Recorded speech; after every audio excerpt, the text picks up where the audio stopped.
നമസ്കാരം. കലാകൗമുദി ഓൺലൈനിലേക്ക് സ്വാഗതം. കോൺഗ്രസിന്റെ എം പിമാരെ ആരെയും വരുന്ന നിയമസഭാ തെരഞ്ഞെടുപ്പിൽ മത്സരിപ്പിക്കേണ്ട എന്ന തീരുമാനം കോൺഗ്രസ് ഹൈക്കമാൻഡ് ഔദ്യോഗികമായി കൈക്കൊണ്ടുവെന്നാണ് നമ്മൾക്ക് മനസ്സിലാക്കാൻ കഴിയുന്നത്. കുറേ എം പിമാർ, കേരളത്തിലെ കോൺഗ്രസിന്റെ ഏതാണ്ട് 6ഓളം എം പിമാർ വരുന്ന നിയമസഭാ തെരഞ്ഞെടുപ്പിൽ മത്സരിക്കാൻ ആഗ്രഹിച്ചിരുന്നു. ഈ 6 പേരും മത്സരിച്ചാൽ ജയിക്കുമെന്ന കാര്യവും ഏറെക്കുറെ ഉറപ്പായിരുന്നു. എന്നാൽ ഇപ്പോൾ എം പിമാർ മത്സരിക്കേണ്ട എന്ന നിലപാടിലേക്ക് കോൺഗ്രസ് ഹൈക്കമാൻഡ് എത്തിച്ചേർന്നു. എന്തായിരിക്കും എം പിമാർ മത്സരിക്കേണ്ട എന്ന നിലപാടിലേക്ക് കോൺഗ്രസ് ഹൈക്കമാൻഡ് എത്തിച്ചേരാൻ കാരണം? കേരളത്തിലൊരു മിനി ലോക്സഭാ ഉപതെരഞ്ഞെടുപ്പ് വരും എന്നുള്ള ഭയമാണോ? അതാകാൻ വഴിയില്ല. കാരണം കേരളത്തിൽ കോൺഗ്രസ് എം പി ജയിച്ചാലും CPM എം പി ജയിച്ചാലും അല്ലെങ്കിൽ ഇടതുമുന്നണി ജയിച്ചാലും UDF ജയിച്ചാലും കേന്ദ്രത്തിൽ പിന്തുണയ്ക്കുന്നത് കോൺഗ്രസിനെയാണ് എന്നുള്ളത് കൊണ്ട് CPMന്റെ സീറ്റ് കൂടിയത് കൊണ്ടൊന്നും കോൺഗ്രസിന് അവിടെ കുഴപ്പമില്ല. പിന്നെ എന്തുകൊണ്ടാണ് എം പിമാർ മത്സരിക്കേണ്ട എന്നുള്ള നിലപാടിലേക്ക് കോൺഗ്രസ് ഹൈക്കമാൻഡ് എത്തിയത്? അത് മറ്റൊന്നുമല്ല, ശശി തരൂരിനെ ഉദ്ദേശിച്ചാണ്. ശശി തരൂരിനെ മാത്രം ഉദ്ദേശിച്ചാണെന്ന് പറഞ്ഞാലും തെറ്റില്ല. കാരണം എം പിമാർക്ക് മത്സരിക്കാൻ സീറ്റ് കൊടുക്കുമ്പോൾ തിരുവനന്തപുരം എം പിയായ ശശി തരൂരും മത്സരിക്കാൻ സീറ്റ് ആവശ്യപ്പെടും. ശശി തരൂർ ഈ എം പിമാരെക്കാളൊക്കെ മുകളിലാണ്. അദ്ദേഹം കോൺഗ്രസിൻ്റെ വർക്കിംഗ് കമ്മിറ്റി അംഗമാണ്. കോൺഗ്രസ് അധ്യക്ഷ സ്ഥാനത്തേക്ക് മത്സരിച്ച ആളാണ്. അതുകൊണ്ട് അദ്ദേഹം ചോദിച്ചാൽ ഒരു സീറ്റ് കൊടുക്കണം, കൊടുത്തേ മതിയാവൂ, കൊടുത്തേ പറ്റൂ. അതാണ് കോൺഗ്രസിൻ്റെ രീതി. അപ്പോൾ ശശി തരൂരിന് തിരുവനന്തപുരത്തിലെ ഏറ്റവും പ്രധാനപ്പെട്ട കോൺഗ്രസ് മത്സരിച്ച് ജയിക്കാൻ കഴിയുന്ന ഒരു സീറ്റ് നൽകേണ്ടി വരും.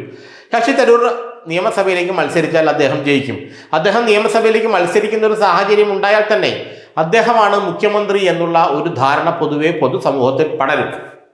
അങ്ങനെ വരുമ്പോൾ UDFന് ഒരുപക്ഷെ നല്ല ഭൂരിപക്ഷം കിട്ടും.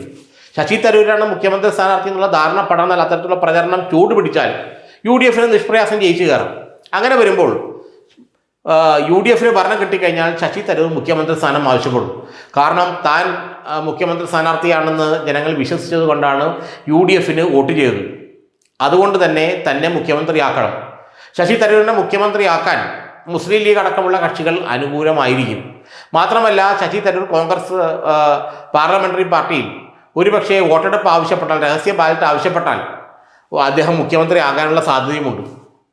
അങ്ങനെ വരുമ്പോൾ ശശി തരൂരിൻ്റെ ഈ ഭീഷണി മുൻകൂട്ടി കണ്ടറിഞ്ഞ്, അല്ലെങ്കിൽ ഈ നീക്കം മുൻകൂട്ടി കണ്ടറിഞ്ഞാണ് കോൺഗ്രസ് ഹൈക്കമാൻഡ് എം പിമാർ ആരും മത്സരിക്കേണ്ട എന്നുള്ള നിലപാടിലേക്ക് എത്തിച്ചേർന്നത്.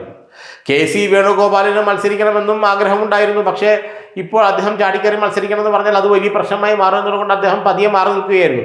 എം പിമാരെല്ലാവരും മത്സരിക്കുമ്പോൾ പിന്നെ KC മത്സരിക്കട്ടെ എന്നുള്ള അവസ്ഥ വന്നാൽ അദ്ദേഹം ആലപ്പുഴയിൽ എവിടെയെങ്കിലും നിന്ന് മത്സരിക്കുമെന്നുള്ള സൂചനയും ഉണ്ടായിരുന്നു. എന്നാൽ അതെല്ലാം മാറ്റി വെച്ചുകൊണ്ട് ശശി തരൂരാണ് ഇപ്പോൾ തങ്ങളുടെ ഏറ്റവും വലിയ എതിരാളി. അതുകൊണ്ട് തരൂരിനെ മുഖ്യമന്ത്രി സ്ഥാനത്തേക്ക് കൊണ്ടുവരുന്നത് വലിയ അപകടം ചെയ്യും.